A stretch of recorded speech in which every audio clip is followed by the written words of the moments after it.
Hello, my name is Serena Ortiz, and we are going to have a discussion. So, if you go to my school, or you are in my little group of people that I have, like the 4 solid friends I have, then you know that I am out there. Okay, so so I have this friend. Her name is Cassandra. She may be watching this video. She may not. Who knows? I have given her uh, 4 or 5 or 6 notes, and all of them had something on them that tied them all together. And okay, so hi.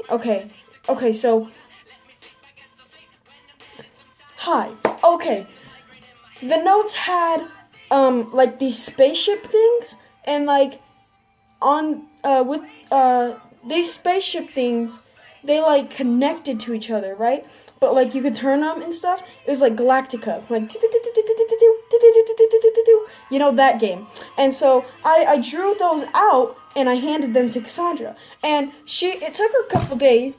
And then I told her that they meant nothing, but they all mean something because I saw them in my sleep. And I don't know I do know what they mean. She doesn't know what they mean. Pardon. Okay, so, I'm gonna ask myself some, so here are some questions that are in my mind right now, and, I don't really know how else to start this video, so I don't really know. Okay. I'm gonna ask this question. If you were going to die at midnight, what would you be doing at 11:45? Now, the only way I could know for sure is if I were going to die at midnight tonight, then we'd find out at 11:45. Now, wouldn't we? Okay, so as I'm doing this video, or as I'm doing this, I've realized something, that I want to be remembered. I want to be remembered for something when I'm older. I don't want to be just another person. So, a question that just popped into my mind just now is, what would people say about you at your funeral? Now, me and my sister, her name is also Cassandra, we've had this conversation on our school bus before. I asked her, I said, if I were to die, what would you be able to say about me? And she told me, she goes, I'm going to remember how creative you were and how you always did your own thing. And I guess that's true. I do my own thing. But I feel I want to be, listen, okay? I'm funny, and that's about all I got. And when I say I'm funny, I'm barely funny. I don't even think I'm that funny. I mean, I think I'm funny, but not that funny. Do you understand what I'm saying? If I were, alright, so, let me ask you a question. What do you believe stands between you and happiness? Nothing. I'm always happy. I'm happy all the time. See, I was happy just then. Anyways, okay, so if I lost everything today, I have no one's arms that I would want to run into to, like, hold me and protect me. Like, if I lost everything, whose arms would I want to run into for protection and for love and comfort and everything? And I feel like I'm always that person who's like, hey, are you all right? You okay? You want to talk about it? I'll call you. I'll do this for you. Can I do anything else for you? Can I make you feel better? Can I do this for you? Can I do that for you?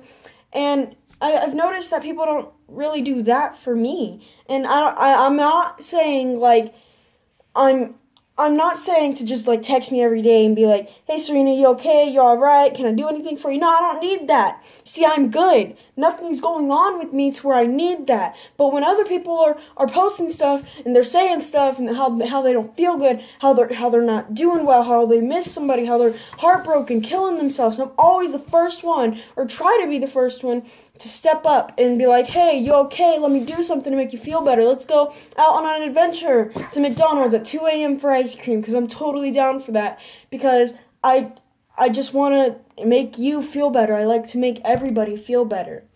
And I've noticed that when I do that, it brings like more comfort into mine and that person's relationship, and how we're always like better than the rest of the people, and how me and that person, we have a better connection, and how rather than the other people. And I'm not saying like all these other people are chumps and they don't get that, they don't get this, I'm better, I'm the best. No, none of that. All I'm saying is that me and that person that I connect with is going to be that person that connects back with me.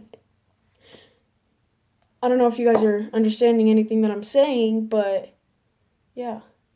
So today in my geometry class, me and this girl, Mackenzie, another one of my friends, Mackenzie, she could be watching this video, I don't know. We were having a conversation with, again, Cassandra's in there, Cassie, not my sister, my friend. We were talking about how I was giving Cassie these notes, and how I had these riddles. And the riddle that we were going over today, it's a simple one, it really is. It goes like this. The beginning of eternity, the end of time and space. It's the beginning of end and the end of all place. I don't know if you guys get that, but let me tell you the answer, okay? I don't know how else to put this rather than